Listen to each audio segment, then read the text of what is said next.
Imagine you're staring up at a fluorescent hospital ceiling, and the only thing standing between you and a potentially fatal infection is, well, a literal rubber stamp.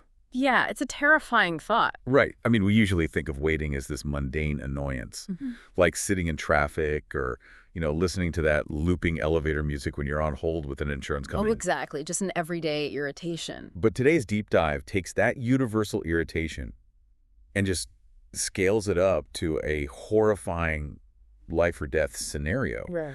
We're looking at what happens when a bureaucratic delay, like, actively causes a human body to deteriorate. And the source material we have today is, well, it's intense. It's a deeply critical first-hand account written by a Brazilian citizen. Right. And it functions almost like a map. It charts this grueling medical crisis, and then it navigates a really labyrinthine judicial battle before finally panning out to make these sweeping, massive allegations against a multinational corporation. Which is quite the leap. It really is. So our goal today is to trace how this author connects those three very different threads into, one cohesive narrative of systemic failure. But before we go any further, I do want to establish a really firm boundary for this discussion, because this text contains some severe allegations. Very severe. Right. The author is accusing the state of negligence, he's accusing specific judges of cruelty, and he's pointing the finger at a multi-billion-dollar corporation for environmental malfeasance.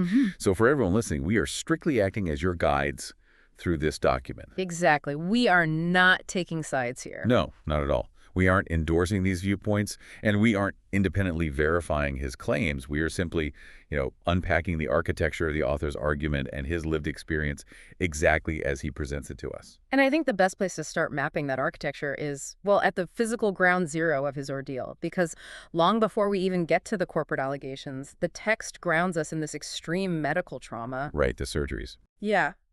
According to the author, he had already endured 17 botched surgeries in public hospitals. Like 17? Yeah, 17. The sheer physiological toll of that is just staggering to think about. Oh, it's unimaginable. The scar tissue, the localized trauma, just the systemic exhaustion of going under anesthesia that many times. And all of this stemmed from what he describes as previous medical errors, which are actually the subject of an ongoing lawsuit. Right, he was already fighting that battle. Exactly. But he reaches this critical breaking point where the only remaining solution to preserve his life and his physical integrity is this highly complex procedure he calls a femoral decoupling. And when he says femoral decoupling, we aren't just talking about, fixing a broken bone. No. This is a salvage procedure of absolute last resort. It essentially involves disconnecting the thigh bone, the femur, from the hip joint entirely. Yeah. You only do this when an infection in the joint is so severe that it threatens to migrate further into the body, like potentially reaching the central nervous system. So it's a desperate measure just to stop the rot from spreading. And because of the extreme complexity and, the specific damage from those previous 17 surgeries, this wasn't a procedure that could be handled in just a standard public ward. No, definitely not. The text specifies it had to be performed by a highly specialized orthopedist in a private hospital. And that specific requirement, that's what triggers the central conflict of the text. He needs the state, through judicial authorization, to release public funds to pay for this private surgery. Because it's life-saving. Right. But the judicial authorization to release those funds, it took over a year. A full year. Yeah, a year of waiting. And the situation was visibly catastrophic, right? Yeah. The public defender's office actually intervened. They requested that the court apply a daily fine of 20,000 reais to whoever was holding up the process. Which is a significant amount of money. It is. And they explicitly cited the extreme gravity of his clinical picture to try and, just force the system's hand. And the very presence of that public defender's request, it shows that actors inside the legal apparatus were sounding the alarm. They recognized this wasn't just a standard contract dispute sitting on a desk somewhere. Yeah, right. It was an active medical emergency. I think the core tension here is it's like a battle between two completely different clocks ticking in the exact same room. Oh, that's a good way to look at it. Right. On one side, you have the judicial clock. Yeah. And it moves at this glacial pace of paper pushing. It operates on business days, court recesses, administrative signatures. While the other clock is biological, and that one is fast, aggressive, and entirely unforgiving. Because while the legal paperwork stalled out, The author was suffering from active osteomyelitis. Which is a bone infection, right? Exactly. It's a severe bacterial infection of the bone. And the key thing to understand is that it is not static. It's progressive, Right. meaning it aggressively consumes and destroys living tissue as time goes on. So the judicial clock ticks in weeks and months, but the biological clock is ticking in bacteria multiplying and bone tissue literally dying. And the author emphasizes that while the legal process stood completely still, his organism was actively being dismantled. Yeah, that year-long wait wasn't just a pause in time, it was an active period of decay. Right. So when those two clocks finally collide, when the paperwork is approved and he's wheeled into the operating room, that physical delay has materialized inside his body. Because, according to the text, when the orthopedic surgeon initiated the surgery, they discovered the head of the femur was completely compromised. Yeah.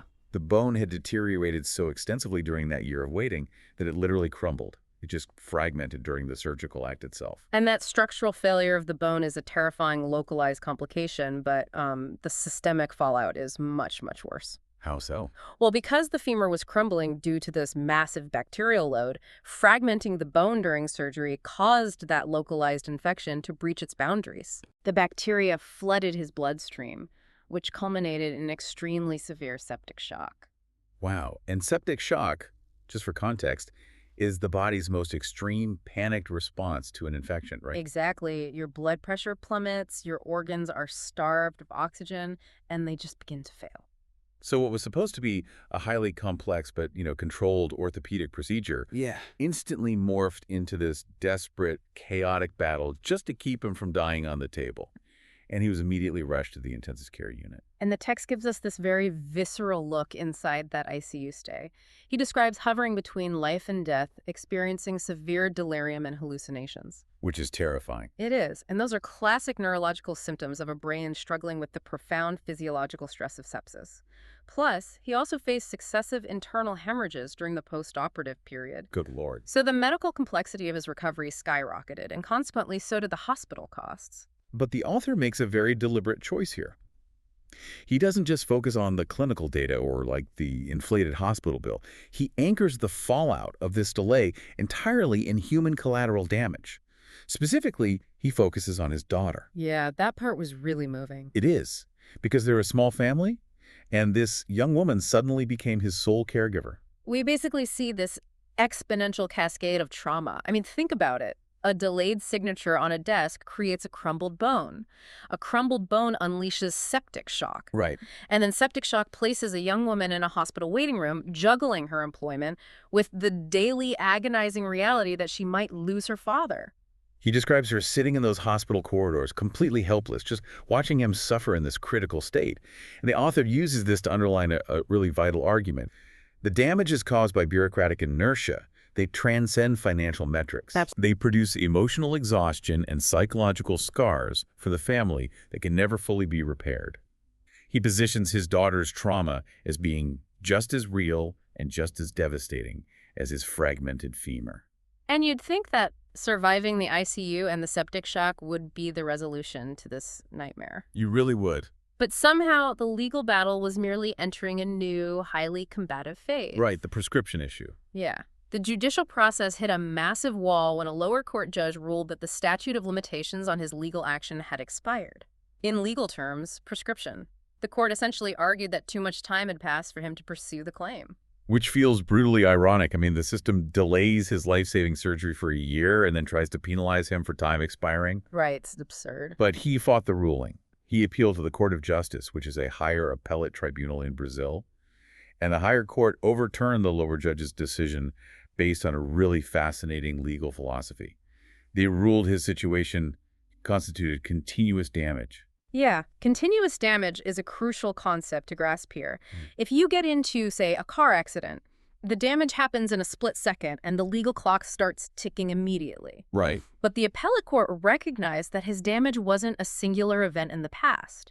Because the infection was actively destroying his body and the systemic delay was actively compounding his suffering, the damage was continuously happening every single day. Wow. You cannot run out the clock on a statute of limitations if the injury itself hasn't stopped occurring. So for the author, this appellate victory wasn't just like a procedural win. It was objective, high court validation that the initial judge had fundamentally misapplied the law and completely ignored his physical reality. Exactly. And he took that validation and he really escalated the conflict.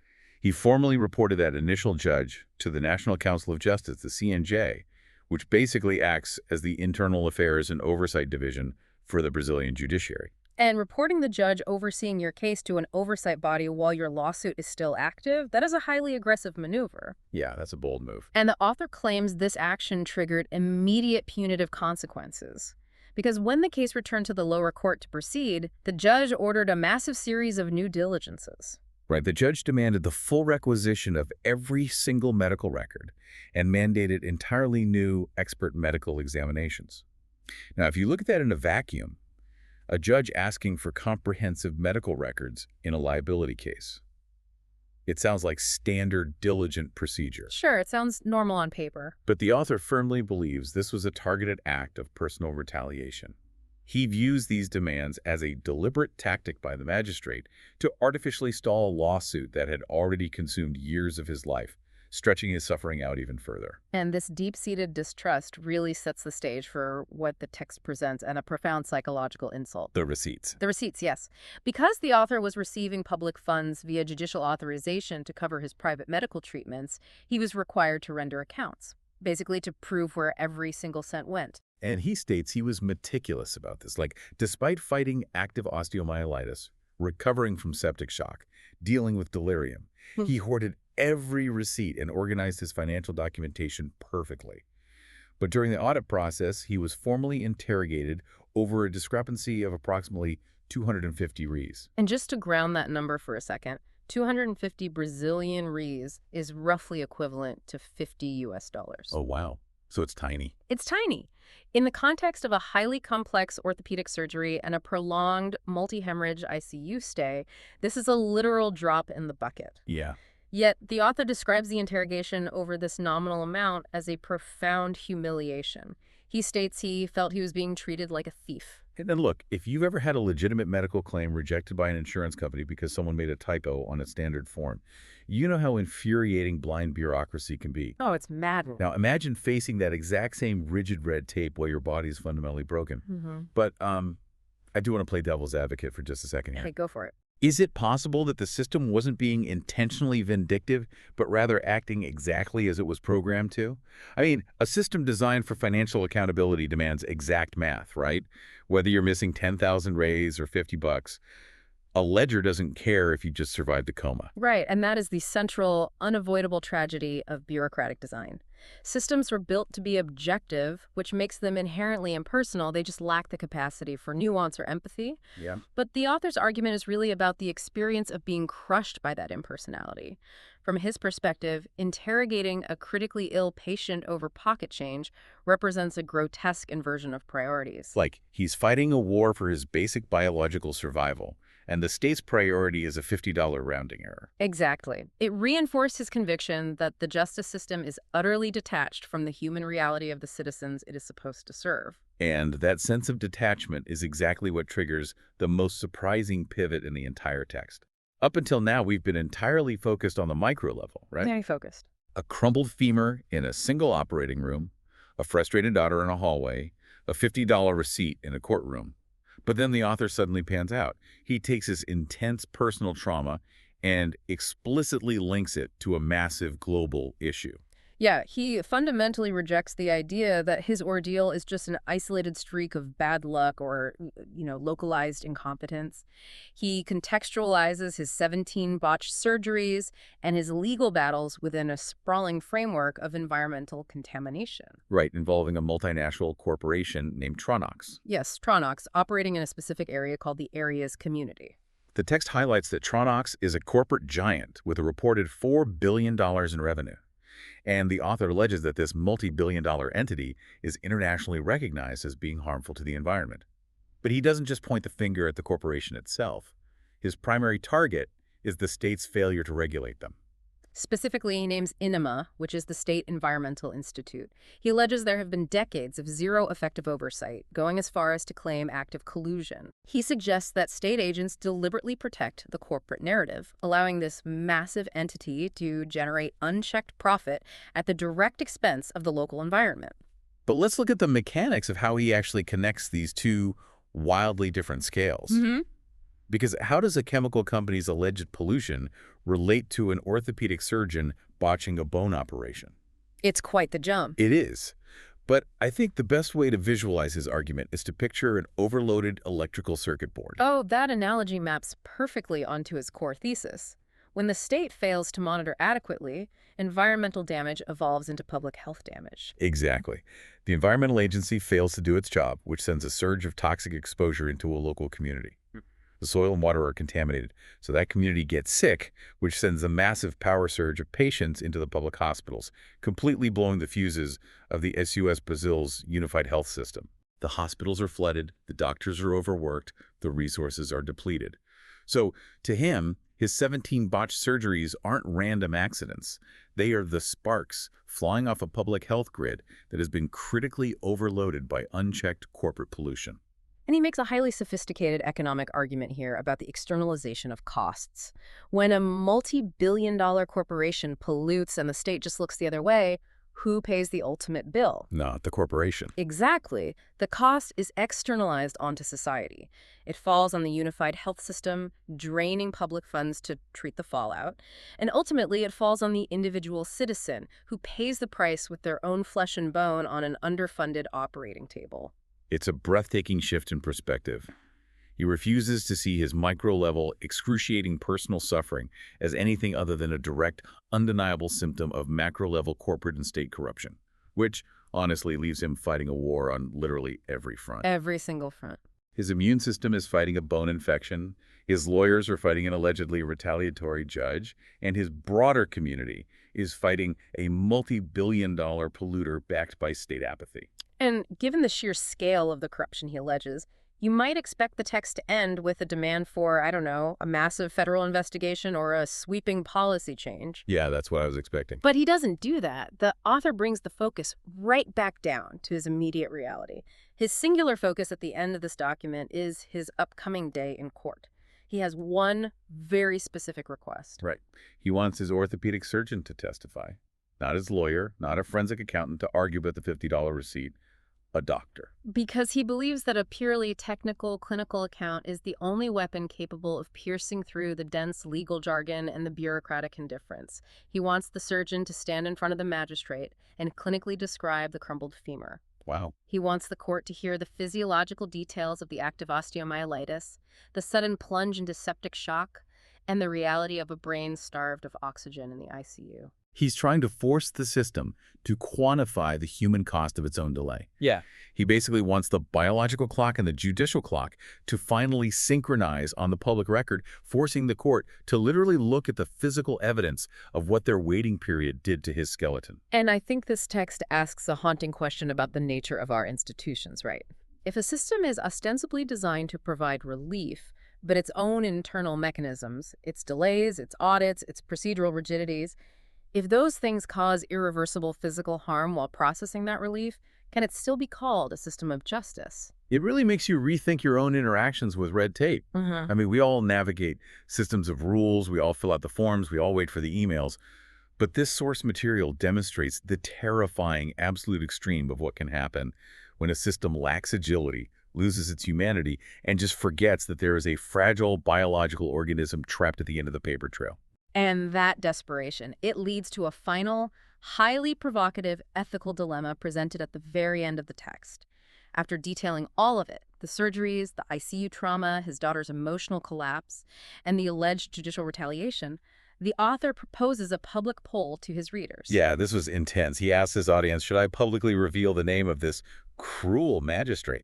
He argues that exposing this individual's identity and broadcasting this story might be the only viable way to help, quote, improve Brazil. It's a fascinating moral crossroads because, from his perspective, when the formal systems of oversight fail, public exposure becomes a weapon of last resort for a desperate citizen. But it leaves you with a heavy question to mull over.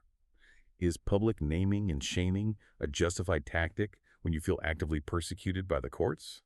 Or is it a dangerous escalation that bypasses the very concept of the fair trial he is fighting so hard to receive? When the justice system itself is perceived as the source of your suffering, what tools are you actually permitted to use to defend yourself? The next time you find yourself stuck on hold, listening to that looping elevator music, you might just find yourself thinking about the difference between losing your time and losing your life. Thank you for joining us on this deep dive.